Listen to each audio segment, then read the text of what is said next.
Hola médicos, bonito día para todos ustedes. Les traigo otro episodio de las lecturas de las guías de práctica clínica y hoy vamos a hablar de una guía nueva del 2020 que es el tratamiento del asma en la edad pediátrica. Esta es una de las nuevas guías de práctica clínica, de las guías moradas, o sea, de las más nuevecitas que existen. Es de parte de Secretaría de Salud. Y pues, de forma inicial, tengo que decir que esta guía la verdad se me hizo muy complicada de leer. ¿Por qué se me hizo complicada leer? Porque siento que está muy mal diseñada en el aspecto en el que no tiene coherencia la forma en la que ponen los temas. Al menos a mi parecer, creo que la versión anterior era un poco más práctica de repasar, de leer, de entender y de sacarle más provecho. Pero bueno, las cosas no han cambiado realmente mucho en el tratamiento, más que han estado integrando ahora los inmunomoduladores y cuándo vamos a utilizar metilsantinas y cuándo utilizar antileucotrienos y todo eso, ¿no? Pero bueno, vamos a iniciar ya de cajón con la introducción y nos dice que el asma es una enfermedad inflamatoria crónica de las vías respiratorias cuya patogenia va a ser mediada por células y por mediadores de la inflamación. Se va a caracterizar por una respuesta exagerada a estímulos tanto exógenos como endógenos, más una hiperreactividad de la vía aérea, que la vamos a poner en las siglas HRVA, y obstrucción del flujo aéreo total o parcialmente reversible. Esto va a presentar cierta sintomatología como puede ser tos, sibilancia, disnea y aumento del trabajo respiratorio. Y recuerda que principalmente los eventos suceden en la noche. Usualmente se presenta en la niñez y hay ciertos factores predisponentes que van a incrementar el riesgo de desarrollar asma, como puede ser la atopia, y además hay ciertos mecanismos epigenómicos como la dieta, la microbiota y la exposición a contaminantes que pueden propiciar el desarrollo del asma.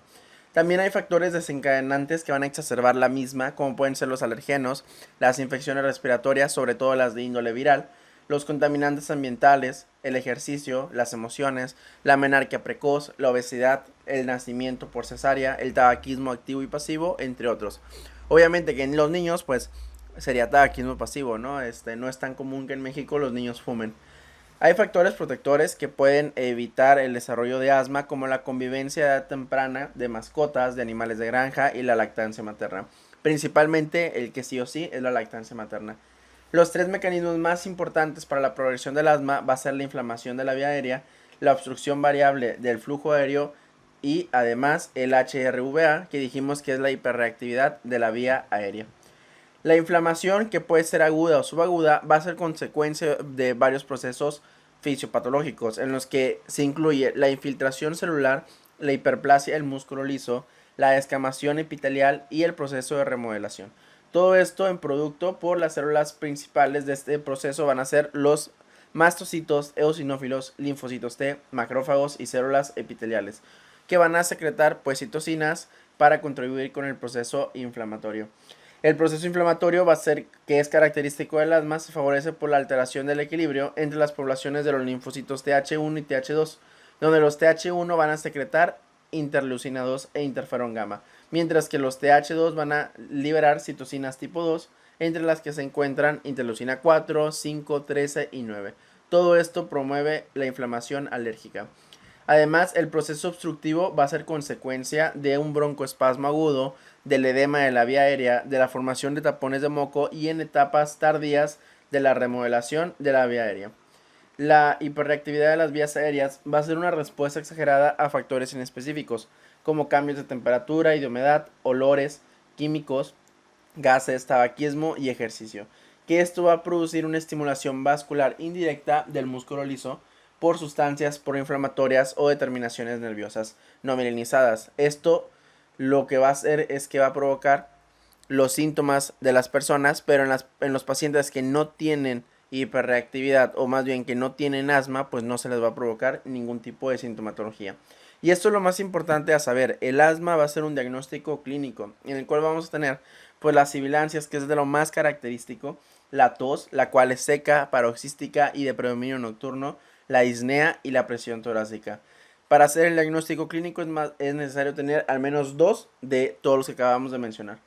Y estos síntomas pueden variar en su intensidad, en su frecuencia y de lo que casi nunca varían es sobre el predominio, que van a ser principalmente nocturnos. Es por eso que a urgencias siempre llegan los niños con asma. Esa es una de las razones.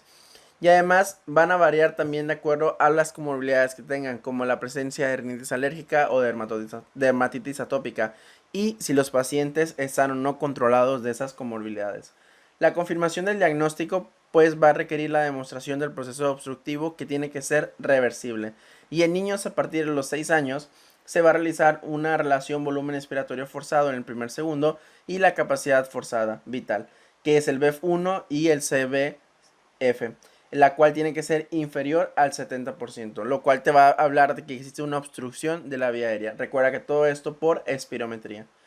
En aquellos que no se les puede hacer espirometría, se les puede hacer flujo expiratorio pico, que sus siglas son FEP.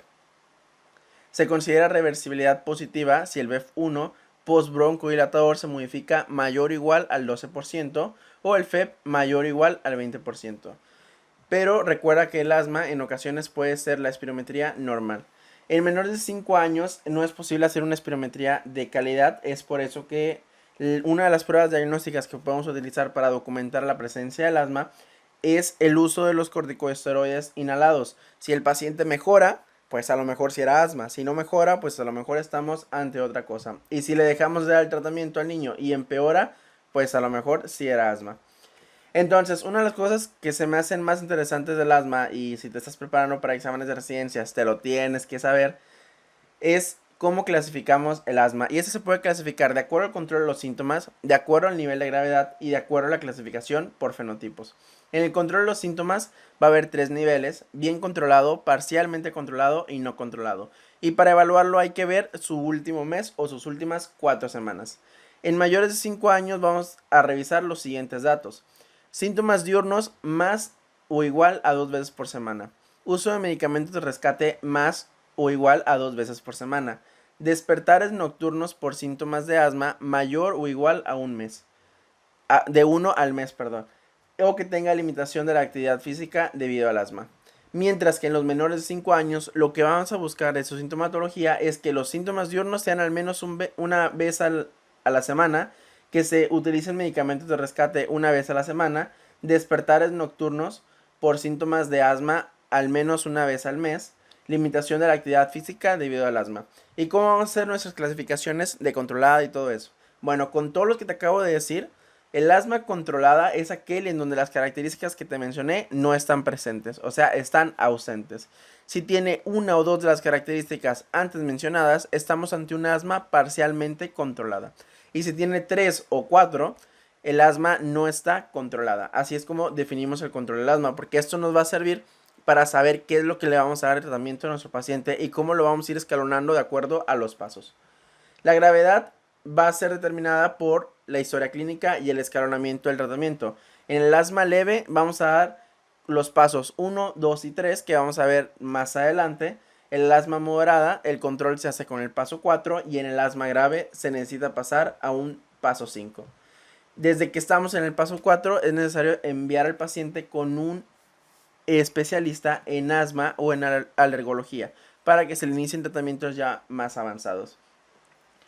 Esta clasificación además se puede complementar con el monitoreo espirométrico, considerando la gravedad de la obstrucción como leve, si es mayor o igual al 70% del BEF1, moderada del 60 al 69% del BEF1 y moderadamente grave y grave si es menor del 60% del BEF1, considerándose este último parámetro de alto riesgo.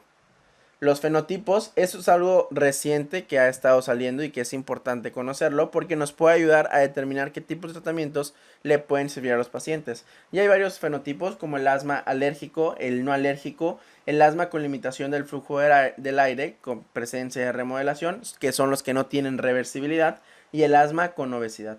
Usualmente este último no tienen eosinofilia. También es importante saber que las metas de tratamiento al asma van a ser el alivio y control de los síntomas, reducir la morbimortalidad, o sea, prevenir crisis, prevenir hospitalizaciones, visitas a unidades de urgencias y pues la muerte, claramente, y reducir la pérdida de la función pulmonar a largo plazo. El tratamiento no solamente se trata de tener medidas farmacológicas, sino que también van a ser medidas no farmacológicas, como evitar la exposición a alergenos, al humo del tabaco, irritantes ambientales, contaminación y el control del peso. También una de las cosas importantes que hay que saber es cómo definimos nuestras crisis asmáticas, las cuales se pueden estadificar por su gravedad en crisis leve a moderada cuando tienen saturación de oxígeno del 90 al 95%, que tengan un FEP o un BEF1 del 50 al 60%, que el paciente habla en frases, no usa musculatura accesoria, tiene taquipnea y su frecuencia cardíaca es menor de 120.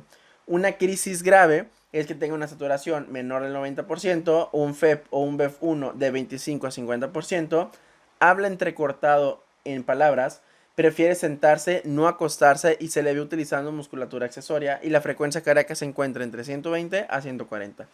Y el paro respiratorio inminente, que es algo que siempre tienes que tener en mente, al menos tener una idea general cuando estés en tu consultorio y si ves niños principalmente, es que sean o que tengan confusión, estén letárgicos, haya silencio al auscultar, o sea, no escucha las famosas sibilancias, tiene frecuencia cardíaca mayor o igual a 140 o el paciente presenta bradicardia, que recuerda que es menor de 60, o el paciente tiene arritmias. Estos son datos de paro respiratorio inminente.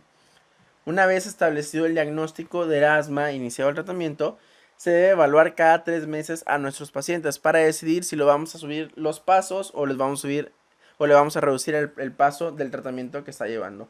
Y esto nos sirve para el control del asma y evaluar factores de riesgo como las exacerbaciones, efectos secundarios de los medicamentos, desarrollo de obstrucción irreversible. Y bueno, recuerda que el asma es una de las enfermedades más frecuentes que se presentan en la infancia. De hecho, es considerada como la enfermedad crónica más frecuente en la infancia y en la adolescencia. La prevalencia global en el 2006 era de 11.7%, mientras que la prevalencia ya en estudios regionales fue de 25.7%, en el que los niños tuviesen en algún momento de su vida alguna sintomatología del asma. Y bueno, ya vamos a pasar directamente con las preguntas y respuestas. Y nos dice la primera pregunta: ¿qué utilidad tiene la fracción expiratoria de óxido nítrico, que se conoce como FeNO? Y nos dice que la fracción expiratoria de óxido nítrico se va a relacionar con la presencia de inflamación eosinofílica. O sea que vamos a estar hablando de una inflamación de tipo 2. Y esto, ¿para qué nos va a servir? Nos es de utilidad en pacientes mayores de 6 años de edad con sospecha de asma, porque la FeNO puede ayudarnos a evidenciar inflamación eosinofílica. Y obviamente el resultado y la interpretación deben ser de acuerdo al escenario clínico que tenga el paciente. Obviamente en conjunto con los datos de las pruebas de función pulmonar. Dentro de las cosas es que recuerdes que el FeNO, si bien nos está hablando de que existe una inflamación eosinofílica, no nos está haciendo el diagnóstico de asma. Y es por eso que dentro de las recomendaciones no se recomienda el FeNO como único estudio para diagnosticar asma. Y luego ya después de eso, brevedad de diagnóstico, porque es lo único que dice de diagnóstico realmente. Ahora pasamos al tratamiento. Y nos dice qué medicamentos broncodilatadores de rescate tienen mayor eficacia. Y obviamente siempre vamos a iniciar con los beta 2 agonistas de acción corta inhalada, que en sus siglas en inglés son el SABA, así es como los puedes llegar a encontrar. Estos van a ser un broncodilatador de acción rápida de primera elección como tratamiento de rescate. Es útil para el pronto alivio de los síntomas de asma en menores de 11 años de edad. Los niños con asma leve intermitente pueden usar broncodilatador de acción corta inhalado por razón necesaria, sin que ameriten un tratamiento de mantenimiento. En pacientes con síntomas de asma, en cualquier etapa se han indicado los SABA como tratamiento para el alivio rápido de la sintomatología. El rescate en el tratamiento escalonado se puede utilizar con SABA y como segunda opción podemos agregar un corticosteroide inhalado. Se recomienda el salbutamol como el tratamiento de primera línea para el tratamiento del asma vía inhalatoria por su mayor efectividad y menos efectos secundarios. Solo se va a nebulizar a los pacientes que necesiten administración de oxígeno. La dosis inicial es de 4 a 10 inhalaciones cada 20 minutos con un inhalador de dosis media presurizada, que son los dispensadores, les vamos a decir de ahora en adelante dispensadores, más espaciador con mascarilla durante 1 hora y posteriormente continuar cada 4 a 6 horas. En los casos de que estemos ante una crisis leve a moderada, el tratamiento con salbutamol es de preferencia con los inhaladores o disparadores o por nebulización en el hospital. La dosis es de 0.10 a 0.15 miligramos por kilo por dosis, o lo que corresponde a 0.03 mililitros por kilo por dosis, con un máximo de 0.5 mililitros nebulizado. o que le demos un disparador de 2 a 4 disparos cada 20 minutos. ¿Y qué es lo que tienes que recordar de esto? Pues estas dosis que son las que te van a servir cuando estés en la consulta.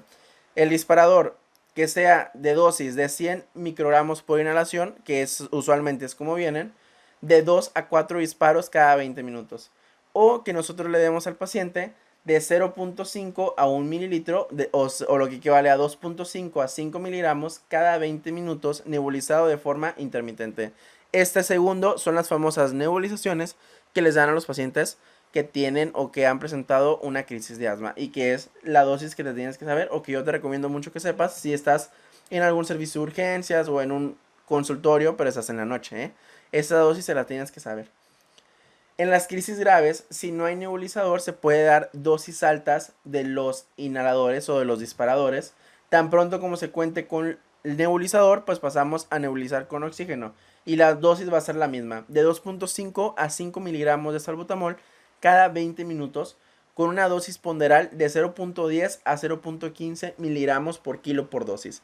Importante saber esto de los kilos por dosis más en los pacientes pediátricos para poder ajustar correctamente el tratamiento y evitar efectos adversos, como la usual taquicardia que se presenta en los pacientes que reciben salbutamol. También comúnmente, y también nos lo dice aquí la guía como evidencia, es que se puede nebulizar salbutamol más bromuro y hipatropio por 3 dosis después de la primera hora. Vamos a continuar solamente con salbutamol cada 4 a 6 horas y el bromuro y hipatropio cada 8 horas durante su primer día de estancia hospitalaria. El uso de los agonistas beta de acción prolongada, que los conocemos como LABA, no están recomendados en la terapia de rescate porque aumentan el riesgo de crisis asmática. Lo aumentan porque se tardan mucho en actuar. Entonces, no se recomiendan dentro del contexto agudo o del contexto de la crisis asmática. El bromuro de hipatropio recuerda que no se debe utilizar solo, a menos que estén contraindicados el salbutamol. Es cuando nosotros podríamos decir, pues nada más le vamos a dar bromuro de hipatropio. Y la dosis frecuente que se llega a utilizar es de 250 microgramos cada 20 minutos en conjunto con el beta 2 agonista como vimos al inicio. Continuamos con la guía y ahora nos habla sobre las metilxantinas, las cuales no han demostrado que tengan un alivio rápido de los síntomas. Se van a recomendar como una terapia adicional en aquellos pacientes con crisis asmática grave que no mejoran con las dosis de salbutamol más el corticosteroide sistémico. Es como que lo último que podemos estar realizando. El corticosteroide inhalado más el ABA se va a utilizar en el tratamiento intermitente para el alivio de los síntomas de la siguiente forma y nos da los pasos de tratamiento en el que vamos a utilizar estas dos combinaciones. Se puede dar en el paso 1 en niños mayor de 4 años como primera opción SABA inhalado, o nosotros podemos dar formoterol combinado con budesonide, que esto es una unión para tener un efecto broncodilatador rápido en un medicamento que teóricamente es de acción prolongada, que es el formoterol. Paso 2. En niños mayores de 12 años, con eventual extrapolación a niños mayores o igual de 4 años de edad, se utiliza como rescate el corticosteroide inhalado más el formoterol en vez del salbutamol. Y en el paso 3 a 5, cuando se utilizó budesonide en dosis baja más formoterol de mantenimiento y de rescate, que esto es una terapia que se conoce como SMART. Así en términos generales es que tú tienes el formoterol y la budesonida en un mismo respirador. Entonces el paciente tiene mejor apego a él porque solo tiene un respirador que utilizar, tanto para sus crisis como para su tratamiento de mantenimiento. Entonces esto pues se recomienda más que utilizar solamente el salbutamol de forma individual. Si aún no se controla, se puede ir aumentando la dosis del esteroide. La dosis máxima en paso 4 y paso 5 llega a ser de 400 microgramos de budesonida cada 12 horas. Y el ABA se va a continuar o se va a agregar un tercer medicamento controlador. Se recomienda que para el alivio de los síntomas se sugiere la budesonida más el formoterol en los pacientes de 4 a 11 años como alternativa en el paso 1, así como en el paso 3 a 5. Y en el uso también como punto de buena práctica clínica, el uso como broncodilatador de rescate de los corticosteroides inhalados más el ABA únicamente aplica para un LABA con acción rápida, como puede ser el formoterol. El salmeterol no nos va a servir para esta acción porque el salmeterol sí es un broncodilatador de acción súper prolongada. Entonces ese no nos va a servir para este propósito que es la acción inmediata. Y luego ya pasamos al tratamiento de mantenimiento y nos dice, en los pacientes que no tienen tratamiento de mantenimiento cómo iniciamos. Y aquí estaríamos en el contexto de un paso 2 y se recomienda que el tratamiento sea con corticosteroides inhalados porque es lo más efectivo y en los que mejor perfil de seguridad tienen. Los antileucotrienos por su parte son eficaces para el control del asma en niños, aunque su capacidad inflamatoria y eficacia es menor que los corticosteroides inhalados. El tratamiento regular con los antileucotrienos en menores de 5 años de edad disminuye poco los síntomas y la necesidad de corticosteroides orales comparados, por ejemplo, con el placebo. Entonces, en niños con sibilancias recurrentes inducidas por virus, los antileucotrienos van a disminuir la necesidad de los corticosteroides orales en una crisis asmática. Además, son una opción en aquellos pacientes que no pueden o no quieren utilizar los corticosteroides inhalados, ya sea por sus efectos adversos o por lo que sea. Y también los antileucotrienos han mostrado eficacia cuando los pacientes tienen en conjunto rinitis alérgica. Se recomienda entonces el uso, ya como recomendación en esta etapa, el iniciar el tratamiento con corticosteroide inhalado en niños de 6 a 12 años de edad con antecedente de una crisis los 2 años previos. Los niños menores de 5 años de edad con antecedente y patrón de síntomas que sugieran el diagnóstico de asma, se recomienda pues el inicio de los corticosteroides inhalados, pero estos son a dosis baja porque estamos en el paso 2 de tratamiento. Y al final vamos a ver la dichosa escalerita, la vamos a comentar y va a ser más fácil entender todo esto. Por lo menos durante 3 meses y evaluar respuesta, porque recuerda que cada 3 meses vamos evaluando su respuesta. Se sugiere iniciar tratamiento de mantenimiento si el paciente tiene cualquiera de la siguiente regla de los dos. Más de 2 veces por semana con síntomas 2 o más veces por semana que se tenga que administrar un broncodilatador, 2 o más veces por semana se despierte de asma por una crisis o por un ataque, o ha recibido de un especialista corticosteroide oral por crisis asmática durante los últimos 12 meses y tiene factores de riesgo para exacerbaciones. Vamos con la siguiente pregunta y ahora nos habla del paciente que está parcialmente controlado o sin control en el tratamiento escalonado del paso 3. ¿Qué es lo que podemos hacer para evitar o para el tratamiento en el paso 3 principalmente? Y nos dice, en el paso 3 los corticosteroides son la primera línea de tratamiento porque mejoran los parámetros clínicos, funcionales, de inflamación bronquial y de calidad de vida. Además van a reducir el riesgo de crisis y de hospitalizaciones. A partir de los 4 años, la primera opción es agregar un LABA más un corticosteroide inhalado de dosis baja, mezclado en un solo inhalador, como puede ser la budesonida más el formoterol, la fluticasona más el salmeterol. A partir de los 4 años de edad, la estrategia de mantenimiento por el SMART, que es el tratamiento único y terapia de rescate, es con un mismo inhalador, es mejor para los pacientes.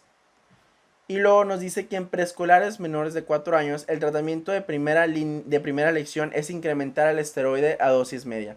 Como tratamiento alternativo se podría mantener el esteroide a dosis baja y agregar un antileucotrieno como medicamento ahorrador de esteroides. ¿Esto qué quiere decir? Que nuestros pacientes mayores de 4 años que estén en un paso 3 les vamos a dar un LABA más un corticosteroide inhalado a dosis baja. Si tiene menos de 4 años, recuerda que en el paso 2 estábamos con corticosteroides inhalados a dosis baja. Lo que vamos a hacer en el paso 3 es aumentar la dosis a dosis media de corticosteroide inhalado. Como segunda opción tenemos a agregar antileucotrienos. Esto es más o menos resumido lo que nos trata de decir todo el revoltijo de la guía. Les digo que está muy revuelta la guía realmente. Pasamos al paso 4 y nos dice que en niños a partir de 4 años de edad que no se controlan en el paso 3, la opción inicial es incrementar la dosis de corticosteroide inhalado a media y a alta más un LABA. Mientras que en los menores de 4 años que no se controlan con el paso 3, se va a iniciar el corticosteroide inhalado a dosis media o alta más un antileucotrieno. Y si no se controla, entonces ya podemos añadir un LABA, siempre en supervisión de un especialista del asma. El tiotropio se puede emplear a partir de los 6 años de edad como triple terapia en asma de control que tengan ya corticosteroide inhalado a dosis media o alta más un LABA. Es cuando nosotros podemos agregar el tiotropio. En niños no controlados en el paso 3 a partir de los 4 años vamos a escalar a nuestro paciente en orden de preferencia con un corticosteroide inhalado de dosis media más un LABA. Recuerda, más de 4 años, estamos en un paso 3 que no se controló, por lo que estamos ya en un paso 4 en mayores de 4 años. Vamos a iniciar de forma preferencial con corticosteroide inhalado a dosis media más LABA. Segunda opción, corticosteroide a dosis media más antileucotrieno. Tercera opción, corticosteroide inhalado a dosis alta. Y en caso de no controlarse, pues vamos a escalonar al paso 5, aumentando el corticosteroide inhalado a dosis alta más un LABA. Si aún no se controla, ya estando en un paso 5 con corticosteroide inhalado a dosis alta más un LABA, lo que vamos a hacer es agregar un tercer fármaco, como los antileucotrienos, el tiotropio después de los 6 años de edad o un corticosteroide oral.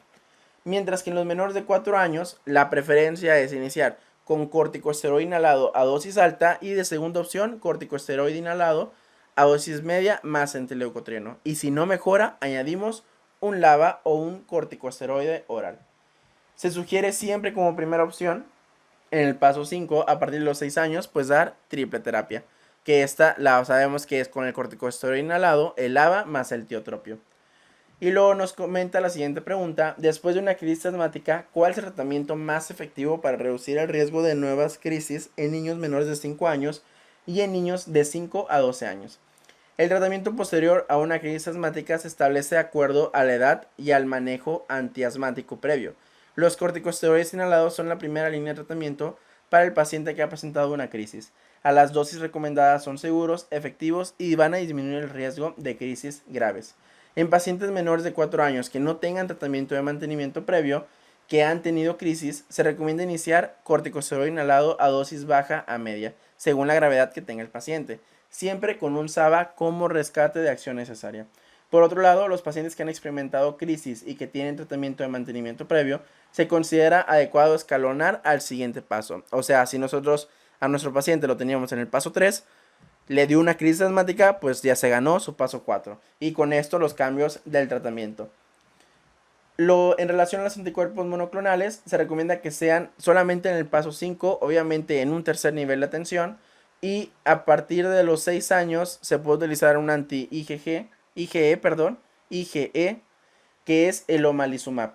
Otros agentes es la interleucina 5, que se utiliza a partir de los 12 años, como el mepolizumab o el reslizumab. El antirreceptor interleucina 5, a partir de los 12 años también, el benralizumab. Y los anti-interleucina 4 e interleucina 13, que es a partir de los 18 años, que es el dupilumab. Entonces aquí el que tienes que recordar sí o sí es el omalizumab, porque es como el que te pueden llegar a preguntar en algún momento, el cual se puede administrar por vía subcutánea y puede ser considerado para el uso en pacientes con asma en tratamiento que ya tengan corticosteroide inhalado a dosis alta más un LABA, ya que esto va a reducir la frecuencia de la crisis hasta en un 65%, el número de los ingresos hospitalarios y va a mejorar el control del tratamiento. Se considera agregarlos en pacientes que tengan mayor de 6 años y que tengan niveles de IgE sérica de 30 a 700 unidades, que no se controlan en pacientes que tengan o que estén en el tratamiento en el paso 4. Recuerda que el principal efecto adverso es la anafilaxia, que puede ser inmediata o puede ser tardía. Por su parte, la inmunoterapia, que es inmunoterapia específica con alergenos, es un complemento terapéutico efectivo para el manejo de pacientes con asma alérgica controlada, con niveles bajos o medios de tratamiento en los pasos 2 a 4, que van a ser confirmados con sensibilización mediada por inmunoglobulina E. Como recomendación es que a partir de la referencia con el alergólogo pediatra, el niño sea evaluado ya que se encuentra en un paso 4 o en un paso 5 para el uso subcutáneo o sublingual. A los niños que tengan asma alérgica controlada en los pasos 2 a 4 y confirmar la sensibilización por inmunoglobulina E a partir de los 3 años de edad. Esto para ver o para poder saber si nuestro paciente va a ser disponible para ese tipo de terapias. Y luego ya en el seguimiento nos vuelve a hablar de la feno, en el seguimiento del asma eosinofílica, y se sugiere utilizar la feno solo como una de las variables para monitorear el asma. También vamos a utilizar el resto de las variables, que principalmente van a ser sus variables clínicas que ya hemos comentado. Y bueno, con esto hemos terminado el texto de la guía de asma. Vamos a pasar con los algoritmos y en forma inicial vamos a estar contra el manejo de las exacerbaciones del asma. Va a ser un evento, una exacerbación, va a ser un evento agudo en el que hay un incremento exagerado de los síntomas con insuficiencia respiratoria, ya sea por disnea, tos, sibilancia o presión torácica o combinación de todos ellos o de algunos de ellos. Entonces vamos a ver, de acuerdo a los criterios que comentamos al inicio, si estamos ante una crisis leve o moderada, crisis grave o paro respiratorio inminente. Si estamos ante una crisis leve o moderada, que ya comentamos al inicio cuáles son los criterios, vamos a iniciar su tratamiento con SABA de 4 a 10 inhalaciones y se debe repetir cada 20 minutos durante una hora. También podemos dar oxígeno controlado si está disponible y corticosteroide sistémico a valorar, ¿verdad? Con un objetivo de saturación con más del 94%. Si estamos en una crisis grave o en un paro respiratorio inminente, lo primero es que hay que trasladar a ese paciente a una unidad médica y le vamos a dar igualmente el mismo tratamiento, salbutamol de 4 a 10 inhalaciones que los vamos a estar repitiendo cada 20 minutos. Hay que valorar si mejoran o no la sintomatología, ya sea en el caso de cualquiera de los 3 tipos de asma en el que estemos. Simplemente tenemos que ver el contexto distinto, porque en el asma grave o en el asma con paro respiratorio inminente tenemos que tener la accesibilidad para poder intubar al paciente en caso de que sea necesario. Esa sería como que lo único que te debe tomar en consideración. Si los síntomas mejoran después de nuestra terapia inicial, entonces lo que vamos a hacer es estar evaluando cada hora al paciente y vamos a seguir su seguimiento. Si no mejora, entonces vamos a administrar el salbutamol, el bromuro y hipatropio inhalados, el oxígeno y el corticosteroide sistémico. Y el seguimiento obviamente se le tiene que dar en el hospital. Luego pasamos a otro parte del tratamiento que no vamos a explicar el siguiente algoritmo porque realmente no tiene relevancia. Hay varios fenotipos de asma: no alérgico, eosinofílico, neutrofílico, de inicio temprano, de inicio tardío y alérgico. Los factores asociados, pues ya los hemos comentado. Hay factores encadenantes, células directoras como los linfocitos T, reguladores, los T ayudadores o las células dendríticas, células efectoras como pueden ser los eosinófilos y los neutrófilos, y ciertas moléculas en donde van a estar las ciertas citocinas, adhesinas, mediadores y demás, ¿no? Los factores desencadenantes más frecuentes es el frío, la contaminación, el ejercicio, el tabaquismo, la alergia, el estrés y la infección. Principalmente en los niños va a estar combinada la alergia, el frío y el ejercicio, que es como usualmente llegan a presentar. Se los digo por experiencia. Los criterios mayores y menores para el diagnóstico de asma pues van a ser en niños de 0 a 3 años que tengan más de 4 episodios de sibilancias, con más de un diagnóstico por médico y además cumpla un criterio mayor y 2 criterios menores, por lo menos. Los criterios mayores es que tengan historia de padres con asma, dermatitis atópica diagnosticada por médico, sensibilización alérgica a un alergeno o más. Y los criterios menores es que tengan sensibilización alérgica a leche, huevo o cacahuate, sibilancias no relacionadas con la gripe o que tengan una eosinofilia mayor del 4%. Y luego en la guía nos hablan del control del asma, que en el paso 1, más bien en los niveles, perdón, en el nivel 1 no va a haber síntomas, está bien controlado. En el nivel 2 va a haber pérdida del control porque aumentan más los síntomas y las pruebas de función respiratoria se encuentran alteradas, que es un paciente parcialmente controlado. Y el no controlado es aquel que tiene crisis, ya sea leve, moderada o grave. Y obviamente las funciones o las pruebas de función respiratoria pues van a estar también alteradas. Hay un cuestionario que le podemos hacer a los niños que es el CATS o el CACT, que te pone figuritas y demás y te dice que cómo te sientes hoy, cómo te molesta el asma para que hagas tus actividades y todo eso. Esto pues obviamente es para los niños. Y luego lo que quería llegar era con los pasos del tratamiento. Vamos a primero a tratar de todo lo que ya les dije, tratar de ponerlo, de pensarlo en los pasos. Porque esto al final de cuentas es lo más importante. Yo creo que si corto el video y dejo los pasos es más que suficiente. Entonces, en el paso 1 es el paso de rescate. Es un paciente que no tiene sintomatología o su sintomatología es como que nada más muy ocasional, ¿no? Entonces estamos ante un paciente que está controlado, al parecer, ¿no? Entonces, en el paso 1, la primera opción es que no le vamos a dar nada a los pacientes o les podemos dar corticosteroide inhalado a dosis muy baja o un antileucotrieno. Esto como terapia de mantenimiento. En el paso 1 no se les da mantenimiento a los pacientes, solamente se les va a dar un SABA, que es el medicamento de rescate, y eso es para todos los pasos, no se les olvide, para todos los pasos el SABA es el tratamiento de rescate. En el paso 2 es un control simple del paciente. ¿Qué le vamos a iniciar? Corticosteroide inhalado a dosis baja. Como manejo alternativo podemos dar antileucotrieno. En el paso 3 ya van a empezar las combinaciones y vamos a dar un corticosteroide inhalado a dosis baja más un LABA o un corticosteroide inhalado a dosis media. Recuerda, en el paso 3, si es menor de 4 años, se recomienda un corticosteroide inhalado a dosis media. Si es mayor de 4 años, pues el corticosteroide inhalado a dosis baja más un LABA. Como tratamiento alternativo le podemos añadir antileucotrienos. Pasamos al paso 4, que es solamente el especialista. Y aquí vamos a dar corticosteroide inhalado a dosis media más un LABA y nuevamente volvemos a hacer lo mismo. El corticosteroide en menores de 4 años se lo aumentamos a dosis alta y en mayores de 4 años damos esto, que es un corticosteroide inhalado a dosis media más un LABA. Y como manejo alternativo podemos aumentar la dosis de los corticosteroides a dosis alta o dar antileucotrienos. Y ya como quinto paso, que es el último paso que tenemos de tratamiento, que solamente lo va a hacer el especialista, no lo puede hacer nadie más que los especialistas, va a ser el corticosteroide inhalado a dosis alta más un LABA. Y si no funciona como tratamiento alternativo, podemos dar corticosteroides orales u otros tratamientos, como pueden ser los inmunosupresores, el tiotropio, etc. Ya para las dosis y todo eso no nos vamos a meter porque realmente nunca acabaríamos, pero sí es importante pues que le den una repasadita cuando tengan la oportunidad, principalmente si tienen pacientes de ese tipo. Y luego ya pasamos por último a las tablas. Hay ciertas acciones que van a mejorar, que es el tratamiento no farmacológico, en donde se incluye evitar tabaquismo, ya sea pasivo o activo, evitar la contaminación intradomiciliaria, como puede ser la leña, los olores fuertes, los bálsamos, evitar realizar ejercicio al aire libre si hay un mal clima o precontingencia, evitar exposición a animales en caso de alergia a la caspa de los mismos, vacunación normal y los demás cosas que son como que ejercicio físico regular, limpiar bien, no tener ácaros y todo eso.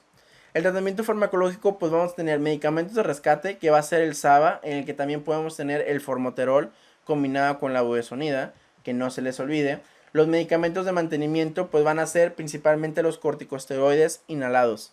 Y ya como segunda opción podemos agregar los LABA. Mientras que los medicamentos en asma grave, pues van a ser los anticuerpos monoclonales, que ya comentamos durante el texto de la presentación. Hay ciertos factores de riesgo, como la historia, el parto prematuro, el bajo peso al nacer, la obesidad o la hipersecreción de moco. También que no esté tratamiento con corticosteroides, que tengan exposición a sustancias tóxicas como el humo del tabaco, químicos nocivos, exposición ocupacional. Y hay ciertos factores de riesgo secundarios de medicamentos como los corticosteroides orales, que si se les da de forma frecuente a dosis alta pueden llegar a producir pues alteraciones como síndrome de Cushing. También los inhaladores con corticosteroides inhalados pueden llegar a producir afectaciones locales, como puede ser la candidiasis mucosa, o que también se le conoce como muguet. Y hay ciertos factores de riesgo que propician la exacerbación en los próximos meses en niños menores de 5 años. Y los principales, pues, es que el niño no esté controlado del asma, que tenga una o más crisis graves, en donde haya asistido a urgencias, sea hospitalizado o esté en curso con corticosteroides orales. El inicio de la temporada, especialmente en los meses de otoño, o sea, en las temporadas de otoño y de invierno, exposición de humo de tabaco, contaminación de aire en interiores o exteriores, alergenos. Por ejemplo, puede ser el polvo casero, las cucarachas, las mascotas, el moho, los ácaros, entre otros. Que tengan problemas psicológicos y socioeconómicos, esos son uno de los factores de riesgo más importantes para las exacerbaciones. Que tengan poca adherencia al tratamiento o al medicamento, o que no tengan la disponibilidad de tenerlos, que va ligado con el punto anterior, y que haya contaminación del aire libre. Y bueno, con esto damos por concluido la guía de práctica clínica de asma en la edad pediátrica. Como les comento, esta es una guía que viene un poco confusa. Yo creo que no es de las mejores guías que he comentado. Espero y no se hayan revuelto más. Si es así, espero y lo vuelvan a escuchar para que ya lo entiendan, no sé. Pero aquí lo más importante de destacar, siempre en los pacientes que son asmáticos, siempre hay que saber las dosis que les vamos a dar de tratamiento. Recuerda que es de 2.5 a 5. Esta es como que la dosis clave que se les da para nebulizar a los pacientes, o de 4 a 6 inhalaciones, ¿no? De su respirador, que tienen que ser a dosis de 100 microgramos por inhalación.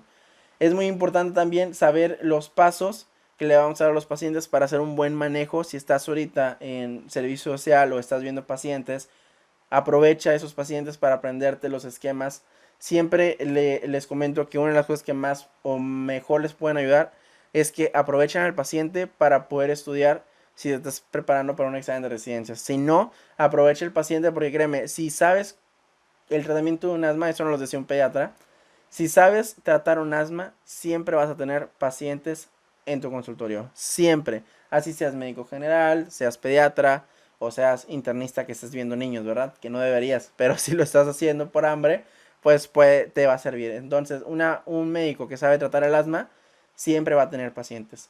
Y bueno, con esto me despido. Espero que el episodio les haya gustado, que hayan aprendido algo nuevo, porque al final de cuentas eso es lo más importante. Soy el doctor Treviño y nos vemos en la siguiente lectura. Chao, chao.